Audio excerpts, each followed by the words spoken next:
खबरों का lunch box. नमस्कार, रेडियो मणि 9 पर आपका बहुत बहुत स्वागत है। मैं हूं आपके साथ अभिषेक गुप्ता और आप सुन रहे हैं खबरों का लंच बॉक्स। क्या किसान सम्मान निधि की बढ़ेगी रकम? किस कंपनी ने किया छटनी का ऐलान? आरबीआई ने कैंसिल किया किस बैंक का लाइसेंस? बताएंगे आपको। और इसके अलावा भी होंगी बिजनेस और पर्सनल फाइनेंस से जुड़ी कई और बड़ी खबरें। तो चलिए फटाफट खोलते हैं खबरों का लंच बॉक्स। अगर आपके मन में पीएम किसान सम्मान निधि की रकम को लेकर 6,000 रुपए से बढ़ाकर 8,000 या 12,000 रुपए पर ईयर करने को लेकर कोई कंफ्यूजन है तो उसे अब क्लियर कर लीजिए। कृषि मंत्री अर्जुन मुंडा ने लोकसभा में एक लिखित सवाल के जवाब में साफ कहा है कि फिलहाल सरकार के पास पीएम किसान राशि 6,000 रुपए पर ईयर से बढ़ाने का कोई प्रस्ताव नहीं है। महिला किसानों के लिए भी राशि बढ़ाने का कोई प्रस्ताव विचाराधीन नहीं है, यानी ये अभी 6,000 रुपए सालाना ही रहेगी। अंतरिम बजट में भी पीएम किसान के तहत दी जाने वाली राशि को बढ़ाया नहीं गया है। साथ ही इस पर वित्त मंत्री ने कोई संकेत नहीं दिए हैं। खोलते हैं लंच बॉक्स का अगला डब्बा। ईरान ने इंडियन टूरिस्ट के लिए वीजा फ्री फैसिलिटी शुरू कर दी है। नई दिल्ली से ईरान की एम्बेसी ने एक बयान जारी किया है। नई दिल्ली से ईरान की एम्बेसी ने एक बयान में जानकारी दी कि वीजा फ्री ट्रैवल में कुछ शर्तें भी रहेंगी। मसलन इस वीजा फ्री ट्रैवल में टूरिस्ट सिर्फ 15 दिन ही ईरान में रुक सकेगा। दूसरी बात यह है कि इसका फायदा सिर्फ उन टूरिस्ट को मिलेगा जो एयर ट्रैवल से ईरान जाएंगे। दरअसल एटमी प्रोग्राम बंद न करने की वजह से ईरान पर पश्चिमी देशों ने तमाम तरह की सख्त पाबंदियां लगा रखी हैं। इसका सीधा असर उसके एक्सपोर्ट्स पर पड़ रहा है।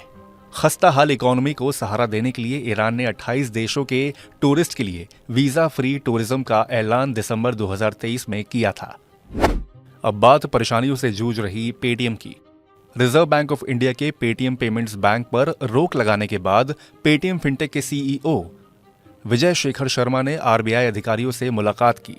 रॉयटर्स की रिपोर्ट के मुताबिक विजय शेखर शर्मा और पेटीएम के दूसरे बोर्ड मेंबर्स ने 5 फरवरी को आरबीआई के साथ मीटिंग की। पेटीएम ने इस मीटिंग में आरबीआई द्वारा लिए गए एक्शन पर बनाए गए रोड मैप पर चर्चा की है। रिपोर्ट के अनुसार पेटीएम ने आरबीआई से 29 फरवरी से पेटीएम पेमेंट्स बैंक पर लगाई गई रोक की डेडलाइन को आगे बढ़ाने की रिक्वेस्ट की है। इसके साथ ही कंपनी ने वॉलेट बिजनेस और फास्टैग में लाइसेंस ट्रांसफर की स्थिति को लेकर क्लैरिटी मांगी है।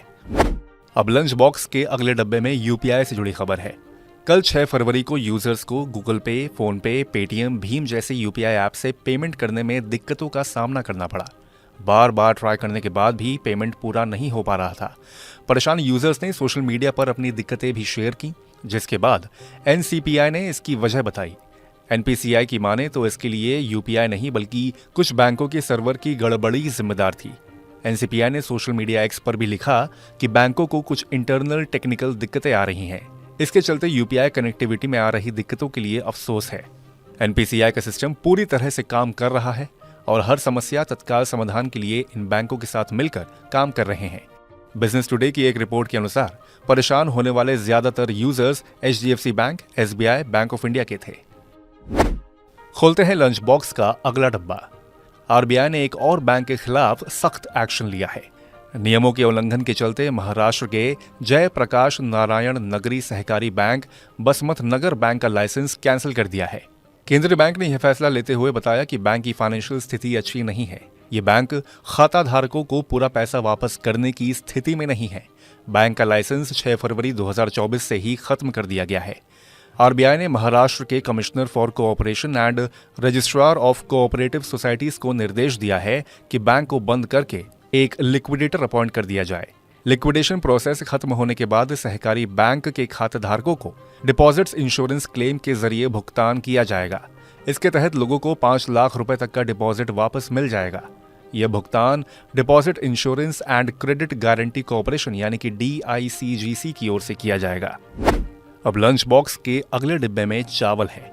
सरकार ने पिछले 1 साल में चावल की खुदरा कीमतों में 15% की बढ़ोतरी के बीच उपभोक्ताओं को राहत देने के लिए 29 रुपए किलो की रियायती दर पर भारत चावल की पेशकश की है।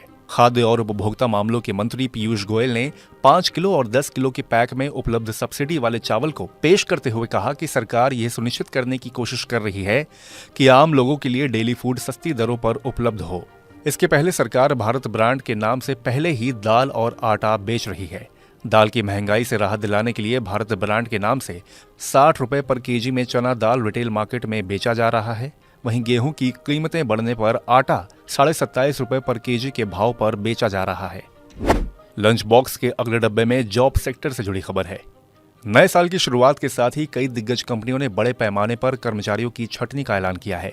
अब इस लिस्ट में एक और दिग्गज टेक कंपनी स्नैपचैट की पेरेंट कंपनी स्नैप का नाम भी जुड़ गया है। कंपनी ने हाल ही में अपने वर्कफोर्स के कुल 10% कर्मचारी यानी 529 एम्प्लॉयज को नौकरी से निकालने का फैसला किया है। स्नैप पहले भी कई राउंड की छंटनी का ऐलान कर चुकी है। साल 2022 में कंपनी ने अपने 20% और साल 2023 में 3% कर्मचारियों को नौकरी से निकाल दिया था। साल 2023 में कंपनी में कुल 5,300 कर्मचारियों का वर्कफोर्स था। ध्यान देने वाली बात यह है कि कंपनी लंबे वक्त से अपने रेवेन्यू में गिरावट की वजह से मुश्किल दौर से गुजर रही है। स्नैप का कहना है कि वो कंपनी में काम करने वाले सभी टीमों को ऑर्गेनाइज कर रहे हैं। इसी के साथ हम लोग आ गए हैं लंच बॉक्स के आखिरी डब्बे में। एशिया पैसिफिक रीजन में रेसिडेंशियल प्राइसेस में बढ़ोतरी के लिहाज से टॉप 10 मार्केट में भारत के 3 बड़े शहरों के नाम शुमार हैं। नाइट फ्रैंक की रिपोर्ट के मुताबिक सालाना कीमतों में बढ़ोतरी के लिहाज से सुपीरियर परफॉर्मेंस करने वाले टॉप 10 रेसिडेंशियल मार्केट्स में भारत से बेंगलुरु, मुंबई और दिल्ली एनसीआर का नाम शामिल है। वैसे सिंगापुर एशिया पैसिफिक रीजन में बेस्ट परफॉर्मिंग मार्केट है, जहां कीमतों में साल दर साल 13.7% की बढ़ोतरी देखने को मिली है। नाइट फ्रैंक ने 2023 की दूसरी तिमाही के लिए Asia Pacific residential review index for H2 2023 के नाम से लेटेस्ट रिपोर्ट जारी की है। इस रिपोर्ट के मुताबिक 2023 की दूसरी छमाही में 7.1% के दर से कीमतों में उछाल के साथ बेंगलुरु 8वें स्थान पर है। 7% सालाना ग्रोथ के साथ मुंबई 9वें स्थान पर और 6% कीमतों में उछाल के साथ दिल्ली एनसीआर 11वें स्थान पर है। 2023 में भारत में कुल सेल्स वॉल्यूम में 60% हिस्सा केवल बेंगलुरु, मुंबई और दिल्ली एनसीआर का है। तो इसी के साथ बंद करते हैं खबरों के लंच बॉक्स को। उम्मीद है कि इसमें पेश की गई खबरें आपको पसंद आई होंगी। अगर ऐसा है तो हमें कमेंट करके जरूर बताएं। बाकी बिजनेस, पर्सनल फाइनेंस और कॉर्पोरेट जगत से जुड़ी और खबरों के लिए सुनते रहिए रेडियो मनी 9 और डाउनलोड कर लीजिए हमारे मनी 9 ऐप को। हमेशा की तरह मैं हूं आपके साथ अभिषेक गुप्ता। अभी लेता हूं विदा। धन्यवाद। खबरों का लंच बॉक्स।